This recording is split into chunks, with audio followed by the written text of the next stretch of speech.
Selamat datang di podcast Sahabat Membine, Perempuan Punya Cerita.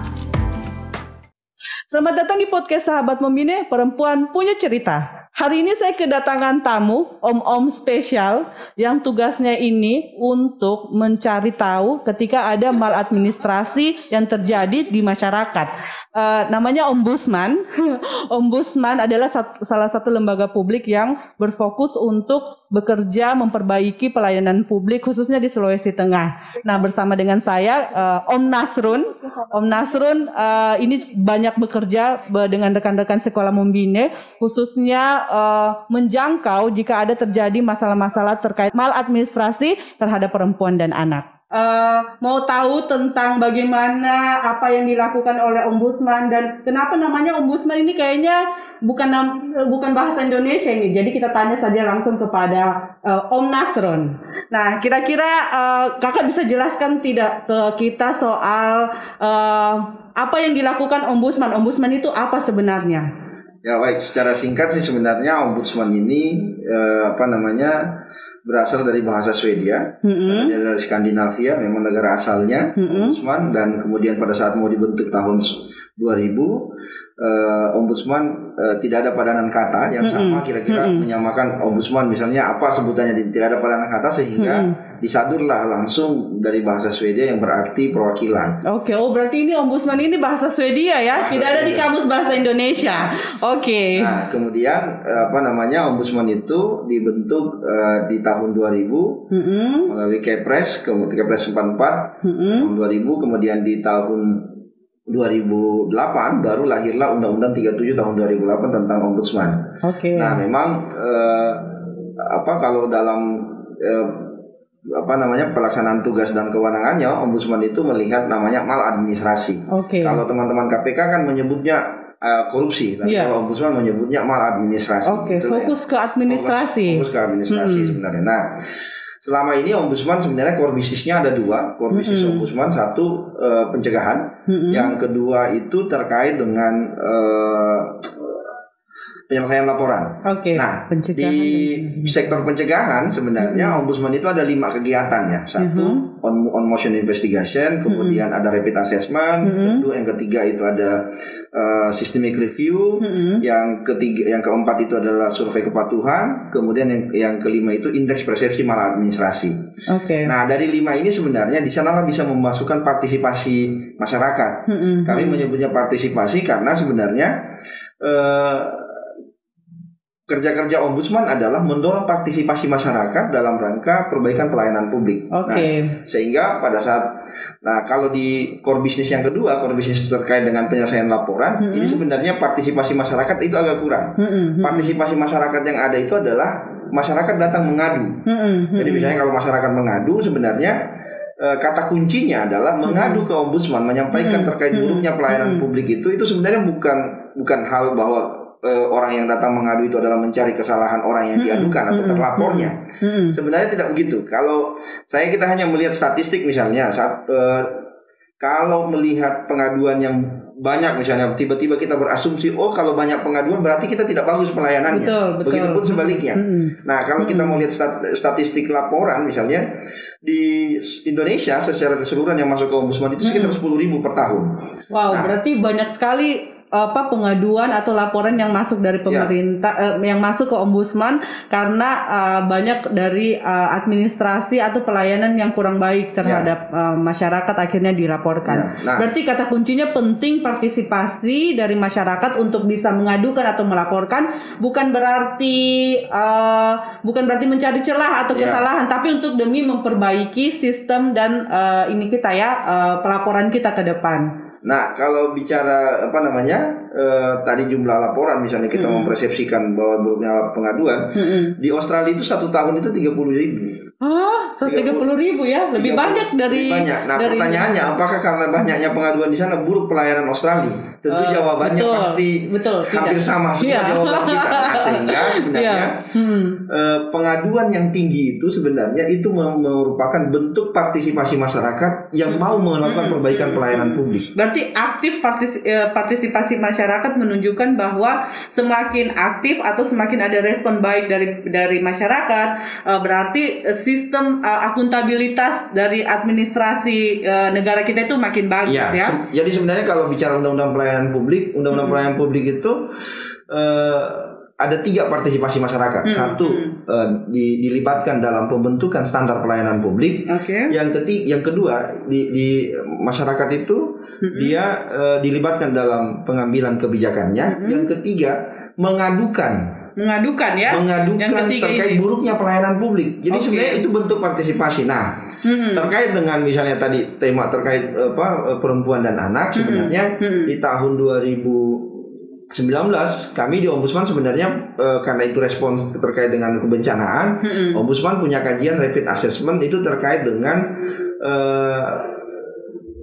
perempuan dan anak di Huntara. Jadi sebenarnya program bagaimana Huntara itu ramah kepada perempuan dan anak. Jadi itu kami punya kajian terkait itu. Nah, di awal-awal pembentukan Ombudsman sebenarnya di tahun 2013 kami juga pernah menangani satu case, misalnya ada kekerasan terhadap anak, kemudian kita bahkan meminta kepolisian untuk melakukan penindakan. Nah, itu ada banyak hal ya terkait dengan perempuan dan anak, termasuk kalau bicara soal anak, kita banyak kajian terkait dengan itu. Nah, berarti khusus 2 tahun terakhir pasca bencana memang banyak fokus terhadap pelayanan publik yang fokus terhadap perempuan dan anak. Salah satu kajian yang dilakukan adalah melakukan rapid gender assessment di wilayah Huntara. Nah, kira-kira kalau misalkan selama ini apakah cukup banyak pelapor itu dari kalangan perempuan misalnya, dan case apa yang sering banyak terjadi selama Bapak Ombudsman ini Bapak melaksanakan tugasnya di 2 tahun terakhir?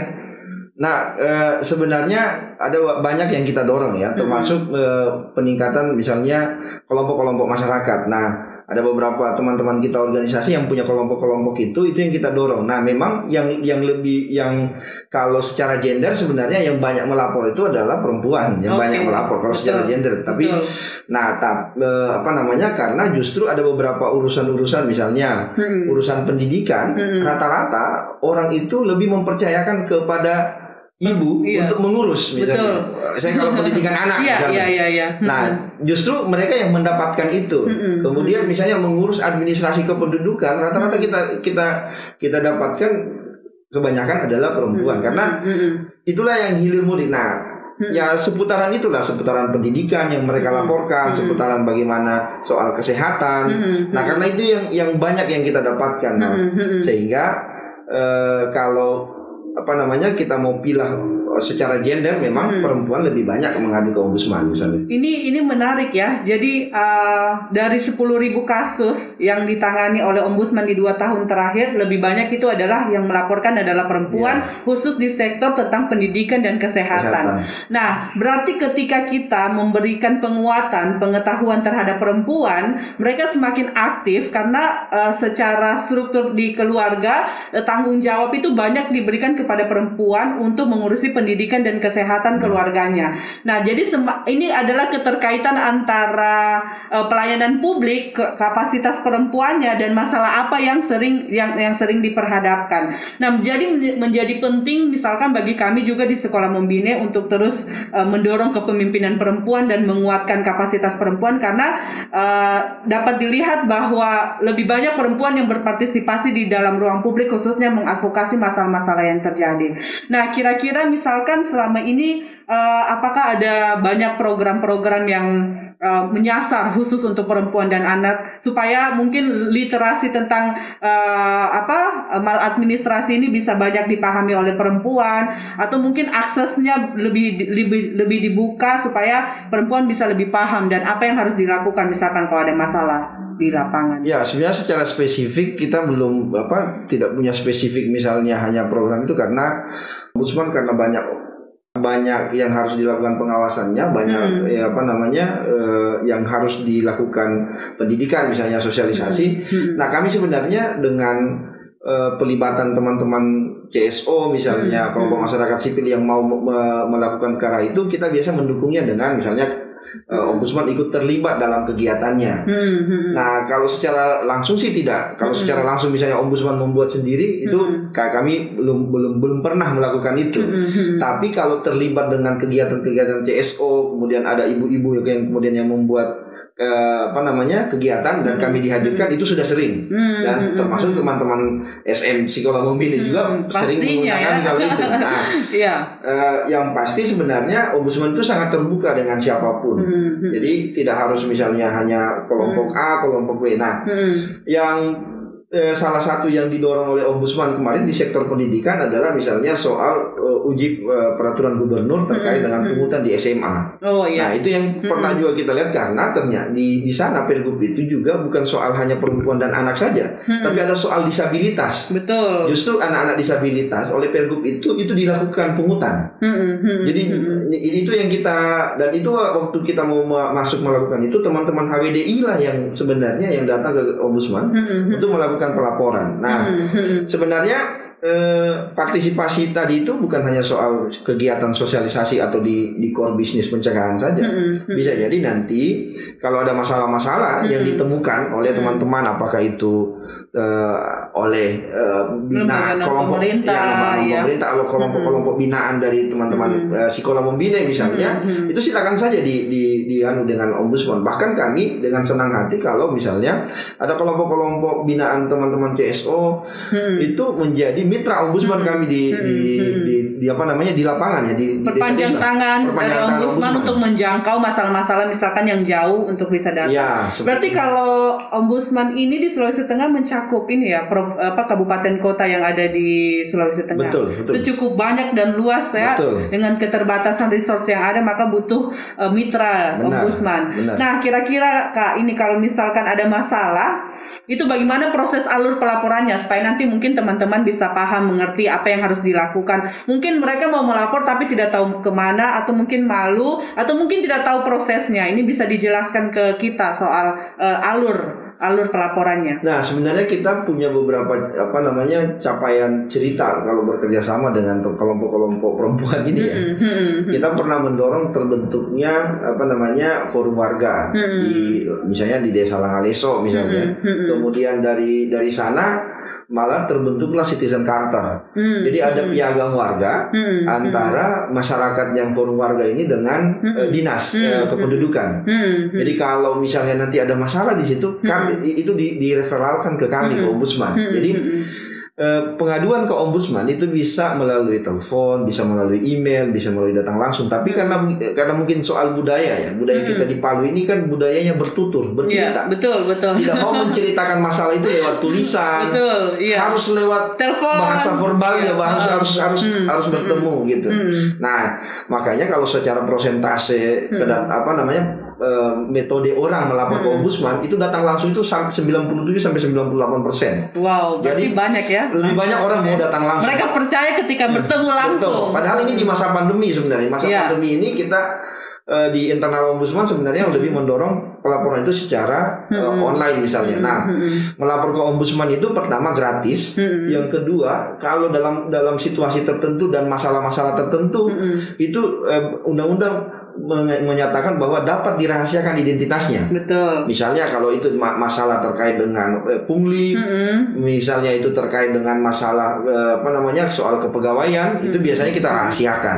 Nah, yang tadi gratis, kemudian ini bisa dirahasiakan. Yang ketiga, melapor di ombudsman itu jangan pernah berpikir untuk memberikan sesuatu ke teman-teman di ombudsman. Ini penting. Karena jaminan kami sebenarnya kalau ada misalnya ada oknum ombudsman atau ada orang yang minta-minta atau ada yang menyatakan bahwa mengatasnamakan diri ombudsman, saya yakin dan pasti kalau itu betul dan itu adalah oknum ombudsman, hari ini dia terima, besok dia dipecat. Jadi menjaga kredibilitas lembaga. Karena yang terpenting itu adalah integritas kita. Nah, kalau ada pelaporan ke masyarakat, ke ombudsman, silakan disampaikan ke kami, bisa lewat telepon, bisa lewat email, bisa datang langsung. Alamat kami ada di Jalan Hairil Anwar nomor 17. Nomor telepon yang bisa dihubungi? Nah, nomor telepon ini kami ada beberapa nomor telepon. Call center ya? Ya, call centernya silakan misalnya mulai 0811 455 3493 dari 3493 sampai 3499. Berarti ada 3 nomor. 3493, 3495, 3495, 96, 97, 98, 99 sampai 99. Berarti berapa itu ya? Ada 7 nomor. 7 nomor ya. Ya.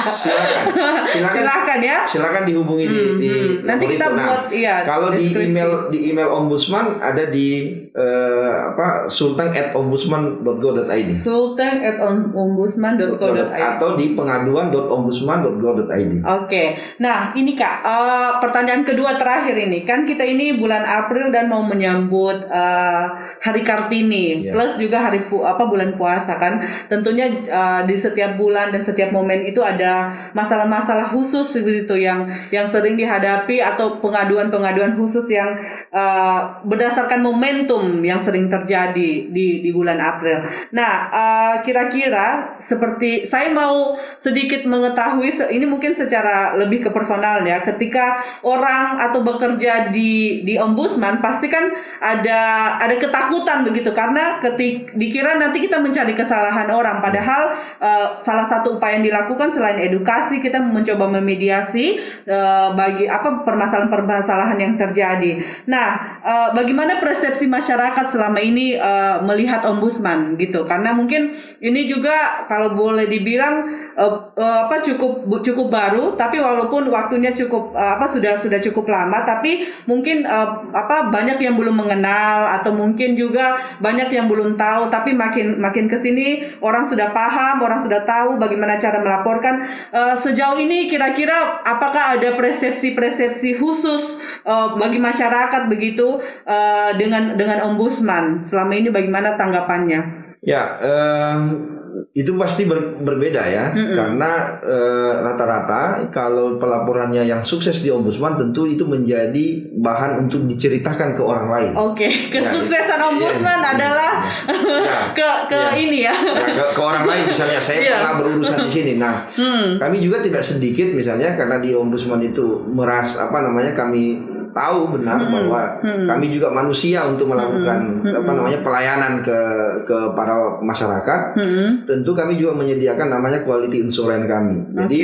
Jadi silakan misalnya kalau itu terkait dengan pengaduan masuk ke ombudsman kok lama. Saya melaporkan misalnya di instansi A saya lama dilayani, tapi di ombudsman begitu mengadu lama lagi. Nah, itu bisa dilaporkan di di quality insurance kami. Jadi itu silakan tim QA nanti yang melakukan perbaikan atau melakukan pemeriksaan kepada kami yang memeriksa.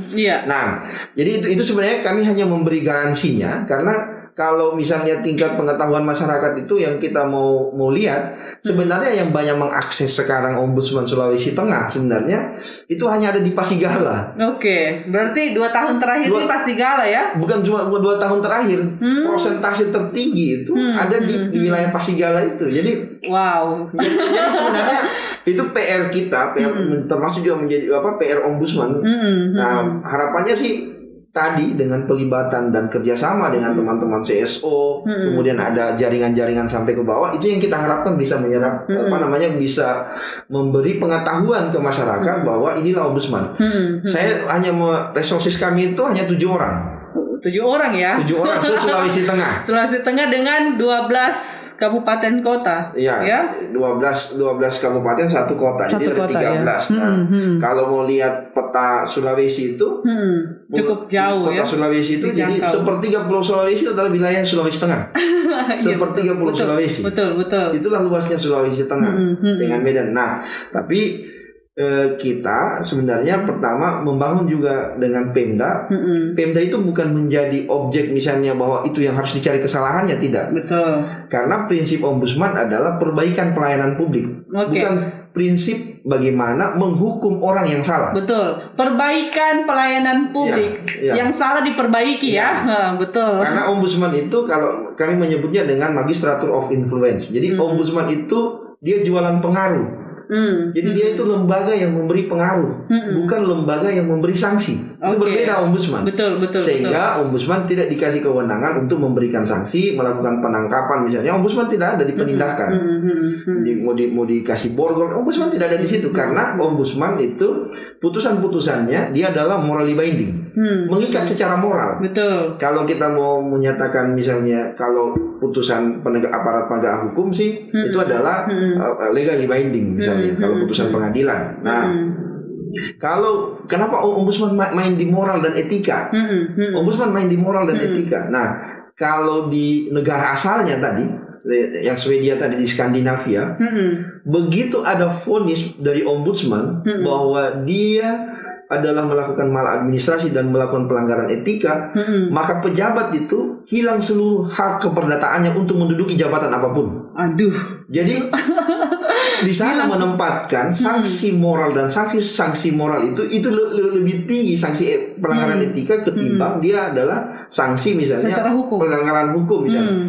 Nah, kalau hukuman badan misalnya di sana bisa diganti. Tapi kalau itu terkait dengan moral dan etika, itu mereka akan habis mereka.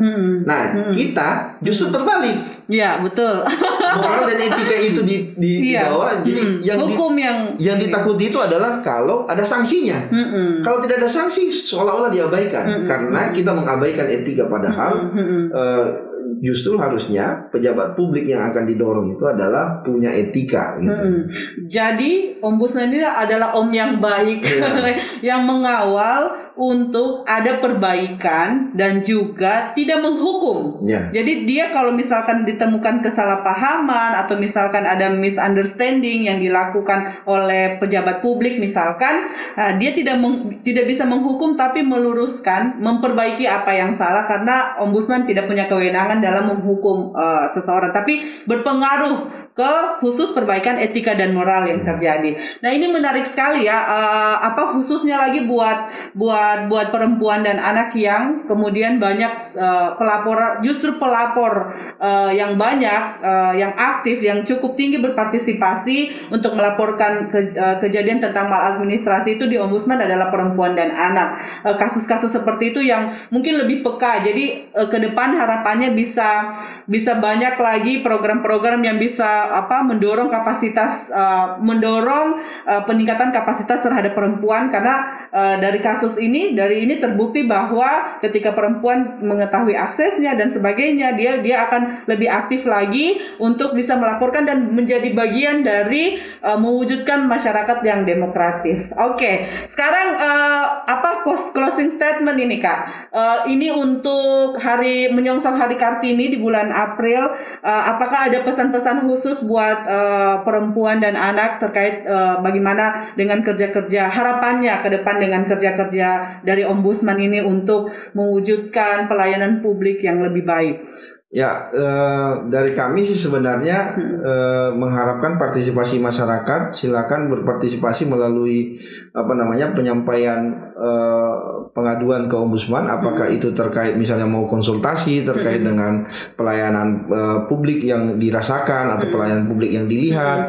Nah, silakan dikonsultasikan ke ombudsman. Jadi sebenarnya melapor itu baik sebenarnya. Jadi melapor itu baik karena pelaporan itu akan menjadi dasar perbaikan pelayanan publik yang lebih baik. Betul. Yang kedua, kami berharap memang partisipasi masyarakat, apalagi perempuan dan anak, ini lebih ditingkatkan, dan memang kami berharap karena yang lebih langsung merasakan ini adalah masyarakat itu sendiri, pelayanan publiknya. Harapannya banyak masyarakat yang mengadu di kami, dan kemudian pelayanan publik ini kita jauh lebih baik. Karena kalau tanpa partisipasi, tanpa pengaduan ini sebenarnya kita tidak akan tahu bagaimana cara meningkatkan pelayanan publik yang lebih baik. Nah, terakhir harapan kami lebih banyak lagi kelompok-kelompok perempuan yang akan bekerja sama dengan kami.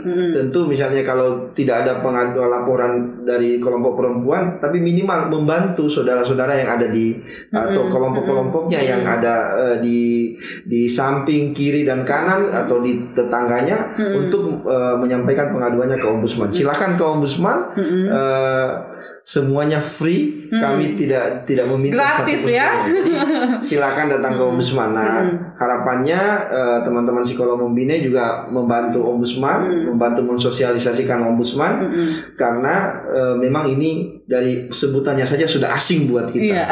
Sudah asing. Dan kami tahu itu ombudsman ada di posisi mana. Belum lagi ketersediaan sumber daya ombudsman untuk melakukan sosialisasi itu juga sangat-sangat terbatas. Dengan letak geografis Sulawesi Tengah yang cukup luas dan medan yang cukup sulit ya, maka butuh lebih banyak lagi partisipasi dan kerjasama dari berbagai pihak supaya semakin banyak laporan itu bukan berarti pelayanan yang tidak baik, tapi semakin banyak laporan maka ada perbaikan, upaya-upaya perbaikan ke depan agar manfaatnya bisa dirasakan kepada kita khususnya terhadap perempuan dan anak. Baik, terima kasih. Ini banyak Bapak Ombudsman yang sudah meluangkan waktunya untuk bisa datang dan berbagi dengan sahabat Membine yang ada dimanapun berada. Ke depan nanti kita bisa banyak terus berkolaborasi khususnya untuk perbaikan pelayanan publik, dan yang pastinya perempuan dan anak adalah kelompok pertama yang paling mendapatkan dampak atau manfaat yang baik ketika perbaikan pelayanan publik itu bisa lebih ditingkatkan. Terima kasih banyak, sampai ketemu di episode selanjutnya. Sahabat Membine, perempuan punya cerita.